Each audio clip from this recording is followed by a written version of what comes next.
Well, that main event proved one thing. William Patrick Corgan isn't quite as stupid as I anticipated that he would be by the end of the night. I'm John Renton with my review of NWA 74 Night 2. Let me know your thoughts on this show in the comments, please. 17 fucking matches to cover. They could have cut a few. I understand you want to get everybody on the goddamn card. Celebrate the legacy, the NWA tradition, wrestling as it was meant to be. But goddamn, that was a lot of fucking matches they put on there. That being said, there were a few highlights, and at least Tyrus is not the NWA heavyweight champion, because had he been, that would have pretty much just killed off what little interest the NWA has among its small fan base, because judging by the crowd there in the Chase Ballroom, the Ballroom Blitz, they weren't really all that interested. I don't know if they were burned out. I mean, granted, it was a long show, the hour-long pre-show and a 3.5-hour main show, but Joe Galli and Tim Storm called the pre-show. Yeah, 5 matches. Rhett Titus versus Douglas Williams in a submission match that had a 10-minute time limit. Not bad. Doug Williams still moves pretty well. Rhett Titus is in very good shape. Good enough stuff, and it went to a time limit draw. And then Austin Idol yells about Scion. Dreaming of Scion awake, can't stop sleeping awake. Taryn Terrell versus Angelina Love. Who thought this was a good idea to put these two women that weren't all that good to begin with, outside of Taryn Terrell's couple matches with Gail Kim? Who thought it was a good idea to put these two in a wrestling ring in any company, in any country, on any goddamn planet, in the year of our Lord and Savior, Kazuchika Okada 2022? I don't fucking understand. This is terrible, as you would expect, because Taryn just screeched, tried to call herself the winner. Angelina Love was a de facto face, which further proves that Corgan and whoever the brain trust is running the NWA maybe don't have quite an idea about what to do with talent, especially talent that was not any fucking good to begin with. And it's a pump kick. 1, 2, 3. There you go. Also, Angelina Love's a goddamn conspiracy theorist twat. That's a fucking moron that like the overturning of Roe versus Wade. So fuck her.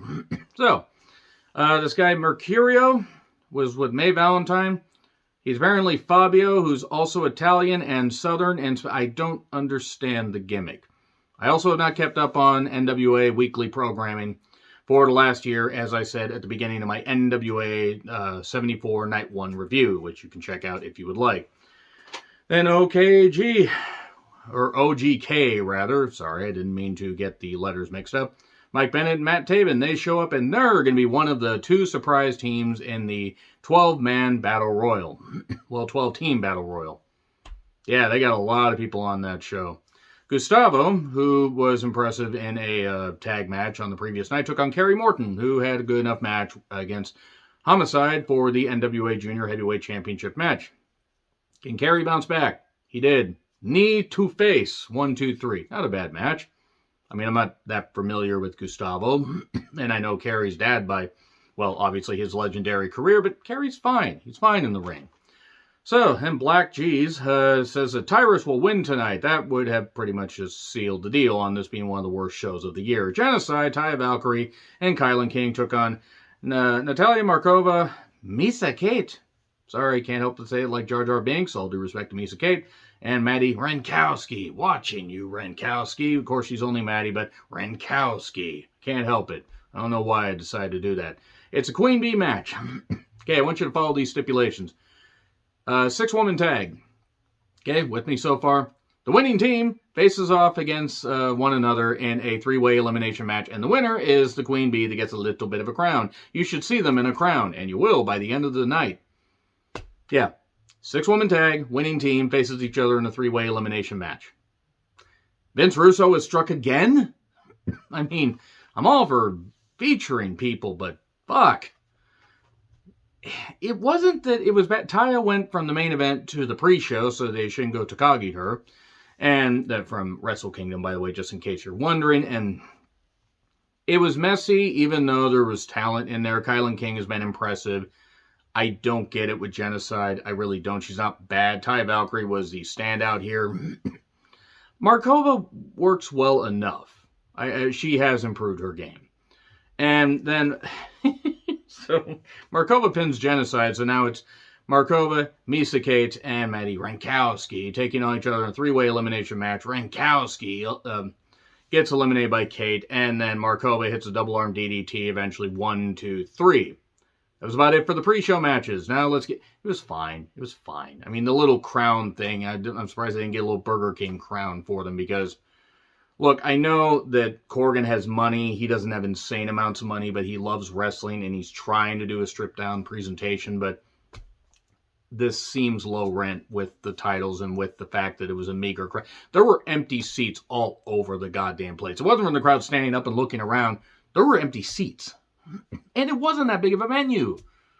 That's really sad because talents were putting in effort on night one and tonight. Maybe they shouldn't have put Tyrus in the fucking main event. So on the main show, Bullet with Butterfly Wings. Because what other music can they license? So, unfortunately, Velvet Sky is here, who I would not have as much of an issue. Her commentary has improved, which isn't saying much because her commentary couldn't have gotten any worse. But she's a conspiracy nut, so she can go fuck herself. So, card rundown. They added 5 other matches. Because I originally remember seeing there was a 9-match card with 10-match card with 1 match on the pre-show. And then they had 4 pre-show matches, and then they had, maybe they didn't add, they added some matches of the pre-show and the main show. The whole point is while I understand they're trying to continue stories, you could have saved some of this for the weekly NWA Power events. Provided that they're going to be doing that, not doing package shows. Because if they're going to record in the Chase, I don't know if they're going to get that many fans to show up. I really hope that I'm wrong, but this feels almost like it's going to be one of the last big shows. Even though they're advertising they're going to have hard times, baby, in November, they're going to go to New Orleans. Where are they going to run that? In a fucking nightclub that's been around since the 1830s. Colby Corino, I want them to succeed. I want more companies to be around so more talents can ply their trade. I gave the NWA chance after chance after chance and took a year-long break nearly. And I came back just for this, for viewer requests. God damn, I mean, I didn't feel like I wasted my money. I've spent more money on pay-per-views and felt like I wasted it. Fuck, I did that with WWE pay-per-views before they went to the network and now to the cock. And those were $50 to $60. So $40 for 2 events isn't that bad. But goddamn, 9 hours when they could have easily made it, 8 or 7.5 hours and just cut a few matches down. Whatever. Colby Corino took on Caprice Coleman in a 2 out of 3 falls match. It was fine. Caprice still moves really well for being in his mid-40s and being mostly a commentator now, but straps on the boots and the tights and does the work. Colby Corino is a standout. He definitely learned from his dad. He's got his dad's fire, his dad's, snarky heel personality. He's good. He's going to be very good in the future as well. And Caprice gets a quick tap out. Colby saves himself, and then, because he learned from Stabbing Westward, and assuming, I don't think anybody on this channel knows who the fuck Stabbing Westward is. If you do, let me know in the comments. So, Colby takes over, and Caprice, does some good stuff as well. Then there was a loaded punch with, some foreign object or an international object. Wait, we're not Ted Turner run WCW. They literally started to call a foreign object an international object because the goddamn, Turner brainworms were just infesting his ears and nesting. So, 1-1, Caprice was rocked and stumbling around. He eventually did, come back just enough to get... He got hit with the Styles Clash. He did end up getting hit, though, with the Sunsetter after a Rana flub, 1, 2, 3, and Colby gets the victory. Caprice had a good showing and put over Colby fine. Believe me, of all the matches or whatever, this was one of the least offensive. At least it was well wrestled. What wasn't so great was a 12-team Battle Royal that was next. Now, I'm going to go over all these teams. I had to write this down on a separate sheet because otherwise it would have taken everything up. Gold Rush, which was Jordan Clearwater and Marsha Rocket. Miserably Faithful, Sal DePel and Gags the Blitzkrieg Gimp, as I call him.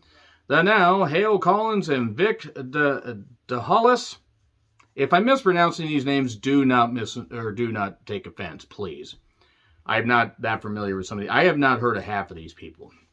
Ill-Begotten Alex Taylor and Jeremiah Plunkett. I'm glad that Sal and Taylor are able to move around well, considering they don't have spinal cords after that ladder botch. Rough and Ready, which is not to be confused, I believe, with Mike Enos and Wayne Bloom. If anybody remembers that, you are a die-hard WCW fan. So that was Davin Graves and Deontay. The Fixers, Jay Bradley and Wrecking Ball Legursky. And Hawks, Airy, Luke, and Luke Hawks. Swear I'm not laughing. And PJ Hawks, the Country Gentleman, AJ Kazana, and Anthony Andrews. Team Ambition, which was Mike Outlaw and Camaro Jackson. The Spectaculars, Brady Pierce and Ray, or is it Rush Freeman? Rush Freeman. And Ronaldo Freeman, obviously, related to Rush. And he was the the little short individual to surprise and beat Matt Cardona. OKG, or OGK, I did it again. Mike Bennett and Matt Taven. The last team is La Rebellion. They're like, we won the titles. We want to go for both. There is no fucking way to call this. I mean, there was some talent in here, but it's 24 men in a ring in a literal ballroom. There were almost as many guys in the ring as there were in the goddamn crowd at some point. J.J. Dillon came out, and this wasn't the only time he came out. When one guy's eliminated, that's it for the team. This was a mess. It was a mass of huge manatees, but who will be the last manatee? Only one person that I talked to on Twitter will get that, and I doubt she's watching. Sal got destroyed. Sal was bound, determined to just take the Spike Dudley and Mikey Whipwreck bumps to the point where, or the Mulkey bumps, to the point where he's probably not going to be walking, and I hope he is. Bless the guy.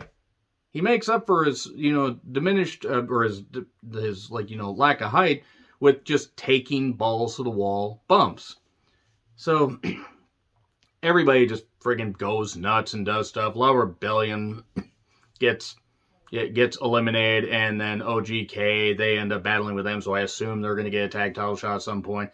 It's down to the Fixers and the Ambition. The Fixers win. By the way, this is for the vacant U.S. Tag Team Championships. The U.S. Tag Team Championships that were basically created, and I think were around for all of 6 to 7 years. And we're fine. Midnight Express, Steiners held them. Fantastics held them. I know other teams held them, and I don't really fucking remember all that much because they were good when they were on the right team, but they were also secondary tag team titles. So, Kyle Davis is with Matt Cardona and BSK and Mike Knox. Cardona calls it the St. Louis screw job. Bret Hart gave that mention a 4 out of 10. And he says that, he's pissed off at the fans, and he is going to reign supreme because he wasn't quite healthy after his bicep tear, which I'm glad he recovered from, because if it was really that much of a tear and he came back that quick, good on him.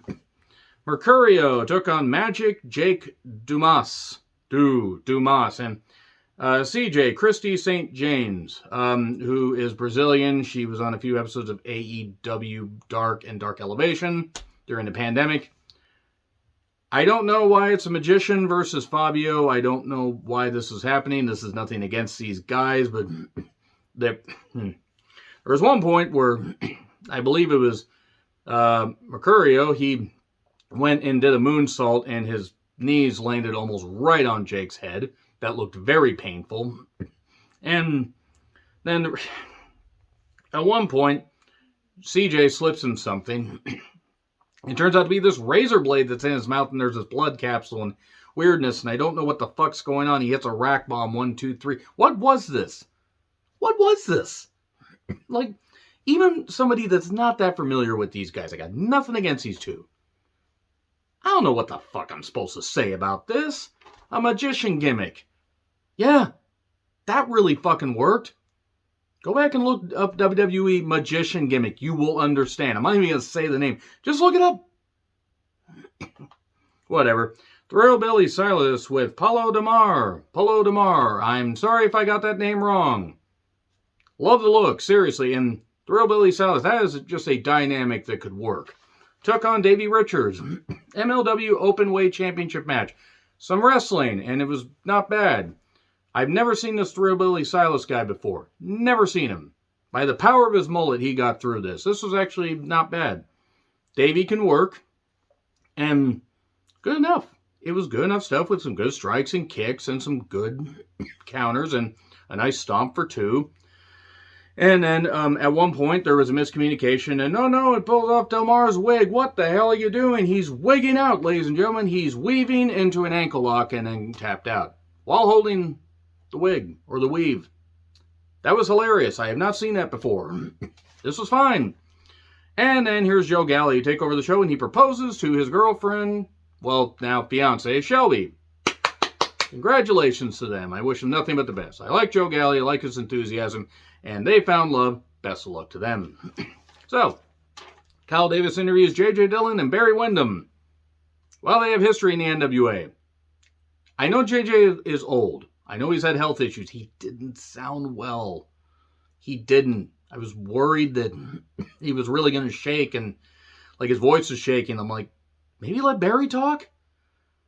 Just a little bit worried. It was great that they were able to honor them under the NWA banner, but that was a little bit worrisome.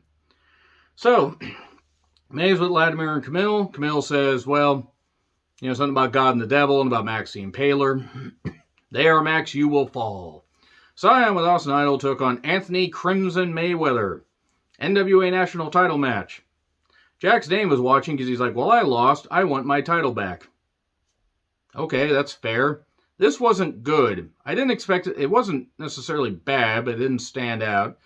Eventually, the fans didn't care. That was pretty much after the bell rang. So then we got 2 DVDs, 1, 2, 3. There was other action, but it didn't matter.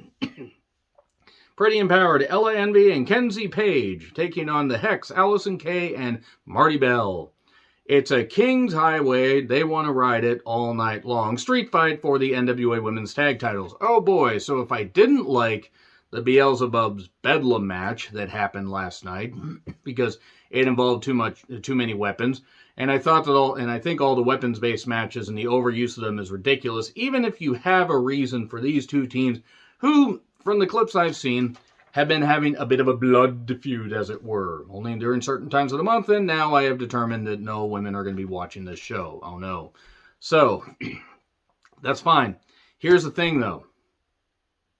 Garbage weapon-based matches are still garbage weapon-based matches, no matter who it is. Or carbon weapon-based matches. The whole point is this wasn't good. They put the effort in. I won't fault them for that. They certainly tried. But at one point, they just hurled the trash can right there. Just concuss your opponent right out of the gate. And they brought out, you know, they brought out chairs. Okay, cool. Then they brought out Legos. If I hated the Lego usage on WWE NXT, you know, where the lights out match, and I should have turned out the goddamn lights on that brand as far as I'm concerned. If I hate the Legos there, if I hate the tax being overused, I'm going to hate them here. It's stupid. It's just stupid. Yeah, okay, stepping on a Lego hurts. Yeah, it does. You know what really hurt? Watching this. This hurt. And these women are talented. The Hex are a very good team. Kenzie Page has improved her work. I've never seen Ella Envy before. She was fine. This could have been good if they just cut back on the stuff a little bit. But nope, they got to do a street fight. And that's not even the only goddamn street fight type match that we get in the next couple matches. So they went for Hex marks the spot on the Legos. Let's involve Legos more. Nobody kicks out of Legos. It had to be broken up, said Tim Storm. He was trying not to laugh during that. Tim Storm respects wrestling. And I've just, based on interviews, based on how he carries himself, seems like a great guy. Passionate wrestling fan. Very good territorial wrestler. Easy for me to say. And works hard. And has had a pretty damn good career. Has done some great shit in the NWA alone. And he has to say that nobody kicked, it had to be broken up because nobody kicks out of Legos. I don't know why that was funny to me. And then, Allison Kay goes through a table that the camera almost completely fucking missed. Because they got like a 2-camera shoot there. And then, double kick with the trash can on Marty Bell's head. 1, 2, 3. God, I almost just want to tear shit up, but you know what? At least Tyrus didn't win, but that was not good. What was fine was Homicide versus Ricky Morton with Kerry for the NWA Junior Heavyweight Championship. Basically, The year will be 2045, half the world will be zombified, and somehow Ricky Morton will still be wrestling. And I respect Ricky Morton. The fact that he is still wrestling now says something. Yes, he's had to change up his style and work a lot safer, but still, the man is 65, and man is still alive. So, there were a few moves that were a little, not crisp, but it was fine. Homicide does eventually win, even though Ricky got a few near falls. It was alright. Wasn't bad. At least we didn't have Legos involved. So then, noted shit for brains Flip Gordon, as I wrote down, took on Nick Aldis. Remember when Nick Aldis was viewed as the pinnacle of this company? Yeah, he didn't need to be NWA champion for fucking ever, but still, he's working with Flip Gordon. Even if you ignore the fact that Flip Gordon is a goddamn shit for brains individual who doesn't believe in masks, the pandemic, it does, and probably believes the earth is flat, though that is probably the least offensive thing about him. The fact is, he does flips, and he's called Flip Gordon. You ain't gonna draw a goddamn dime with a guy called Flip fucking Gordon. I wrote down, what did Nick Aldis do to deserve this? He won with the Kingsman Cloverleaf. Let's move on. Oh, here's Odison. He attacks Flip after a show of respect. From between Nick and Flip. Nick and Flip. It's like Nick at Night for flips. Maybe we could flip the channel and go to something other than Flip Gordon, but that would be discrediting Nick Aldis, who works really goddamn hard and should be featured a lot better, in a better company. A company that actually could draw something. Because bless Nick Aldis, he has really, really tried, but I don't think the NWA has anything left. They're out of gas. And then Aldis gets laid out with the pounce. Not period, because Odison tried to be Monty Brown, but you, sir, are no Monty Brown. Though he's fine, he has a good look. Poor Nick Aldis, as I noted. Rodney Mack and Aaron Stevens took on the Pope and Kratos. Missouri Tornado Tag Match. Oh boy, more weapons-based stuff, because that's what we need. There was one kind of cool visual where they fought behind the screens, and it's like, oh, shadow boxing. It's like that Fiona Apple album. Was that an album or a goddamn song? I don't actually remember which one it was. Nevertheless, I did feel like a criminal, and if anybody remembers who the fuck Fiona Apple is, I'm impressed. Because I didn't even think I would remember that.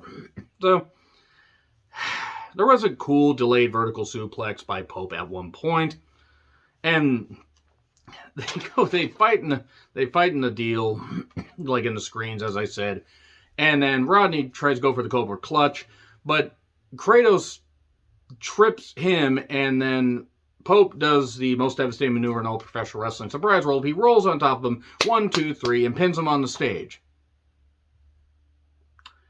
Okay, Pope and Kratos won.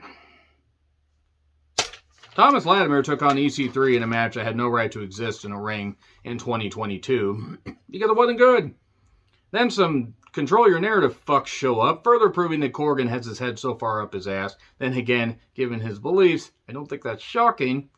A no contest, and EC3 taunts Thomas Latimer. This was actually something they thought was a good idea. I understand partnering with MLW, even though, let's be honest, Court Bauer really, isn't exactly the best guy either. At least MLW presents wrestling. NWA has presented wrestling that time, but they're going to work with control your narrative. Really? You think that's going to fucking draw some people that were drawing 30 to 40 fans with a ring in the corner of a bar room? I saw those pictures. That was back in March. That was embarrassing. That's embarrassing no matter who it is. I've been to indie shows that had half capacity that drew better than that. So yeah, that was a match that actually was allowed to be on pay-per-view. They're allowing EC3 to actually compete on pay-per-view when he's putting in so little effort. I'm not even a fan of Latimer. He's a fucking woman beater. But good God. This? Mae Valentine was with James Mitchell and Miserably Faithful. James puts over Max and says Max will win. So about that, Max didn't win. Maxine Paler, they are Max, taking on Camille with Father James Mitchell in the corner of Max. Okay, Bully joined commentary. Former partners Bully and Velvet. Between them, they maybe have one working brain cell, and it's probably in Bully's head, and he bashed it out because he still wants to wrestle and think that he was really a big single star. Of course you were, Billy. Of course you were. So, Camille fought from underneath, and Max beat her down. They did well. I will say right now, commentary probably should learn what pronouns are, pal. God damn it. There are certain mistakes that can be made, and I don't think it was malicious. Whatever. Max has come clean and, or, come out and, as far as being non-binary and that kind of stuff. And I'm still trying to learn how to remember the proper pronouns and everything. But maybe if you claim to be, a well-run company, maybe you need to give some notes to your commentators. Of course, Corgan probably scribbled them on the back of napkins, judging by the way he talked a little bit later. So, at one point, Camille comes back, gets a rack the max, and that was actually pretty good. Pretty good stuff. I will not say that this movie is great, or this movie. You know what? It actually felt like a movie at this point, because it felt like a monster fight. But I will not say that this match was necessarily the greatest thing, but they stole the show. Unfortunately, much like last night, it was petty theft.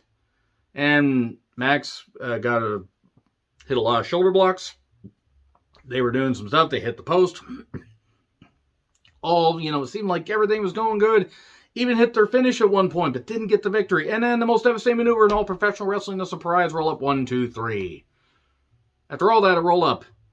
And also, the miserably faithful were there at ringside and got laid out in some cool visuals because Sal is determined to die in or outside the ring, and I don't get why. So, Kyle brings out William, Patrick Corbin. Tim Storm joins commentary again at this point, and we will be back for NWA 75. That's a bold claim because if they couldn't fill this little venue up after filling it up, I believe, for NWA 73, or at least coming close, for Empower and NWA 73, they're going to have to really go into their goddamn pocket to get this. I really hope they will be back for NWA 75. Moment of silence for those lost. It was a slideshow. Various people, too many names mentioned. A few were Daphne, Jimmy Rave, Blackjack Mulligan, Scott Hall, Dave Hebner, Gene LaBelle, Tim White, and there were other names. I couldn't write them down quick enough. But great moment of silence for those past. So, Tyrus versus Trevor Murdoch, NWA heavyweight title match. Is Corgan stupid enough to ruin the legacy of the NWA title? Fortunately not, but by having Tyrus compete for it, it definitely tainted it. He tainted the goddamn belt. Look, even if you just put aside the fact that Tyrus is a goddamn creep, a Fox News, pundit and bigot, and a goddamn moron, and the fact that he was allowed to reproduce is further proof that this world is crumbling as we speak. Hopefully his kids grow up to be smarter than him, but then again, all they have to do is pull their heads out of their ass, and they will definitely be smarter than him. Even if you put all that to the side, the stuff with Britt McHenry that may or may not have happened, who knows? Even if you put all that to the side, what value does Tyrus offer when, as Brodus Clay in 2012, may I remind you, wasn't even able to do much of anything? He was just south of 40 by that point. He's 49 now. He moves like he's 79. They say he cut weight. Okay, I don't care if somebody's big or not as long as you're in good ring shape. This guy can't fucking work. He never could fucking work. And this was embarrassing. It's one of the worst matches that the NWA has put on. And they tried to make it like a prize fight. Trevor Murdoch is by no means the best option, but at least he has a good story, trained by Harley Race, and respects wrestling. I don't think that Tyrus can respect wrestling. I don't think he can spell wrestling. And the fact that he is an NWA TV champion is fucking embarrassing. Basically, Trevor ended up winning, but God, this was embarrassing. They had a moment where Tyrus scared, Trevor's son, who looks just like him, I might add. And God forbid, I was worried that they were going to do this, but they wouldn't use the bell. What the hell, use the bell? Trevor wouldn't do it. And even though there was a distraction by Black G's and distracting the ref, even though the ref literally could have used object permanence and seen right over here, hey, wait a second, you shouldn't be using that belt. He didn't using that bell. Trevor ended up hitting him, or ended up not hitting him with the bell. He could have, and then he ended up losing after a few bulldogs. And in a show of respect, he tried to praise Tyrus, Trevor did, and then he tipped over the table. And apparently Tim Storm was down, or something. I don't actually know what the fuck's going on. Tim Storm is now going to be charged, or tasked with trying to carry Tyrus. This is the first NWA pay-per-view event that I've ordered. Well, I mean, besides last night, but the bundle. This will be the last. So, I wish him nothing but the best. I hope the great talents continue to improve. I didn't waste my money, but I'm not spending any more money on them. That's all I gotta say. At least Trevor is the champion. Unfortunately, because Tyrus is the TV champion and he had the lucky 7 rule and he's defended the title successfully 10 times, he could cash in and still win it at some point. Which I fear is what's going to happen. Now, it might happen in NWA Hard Times. I don't know, because I'm not going to watch it. And evidently, judging by the low buy rate and the low turnout and the low amount of interactions and tweeting about this whole goddamn thing from night 1 to night 2, evidently a lot of other people aren't going to be watching it. That's really sad because I want this company to succeed. Anyway, agree, disagree with what I said? Like, share, subscribe, Twitter handle in the description. I'm John Rickland. I'll see you soon.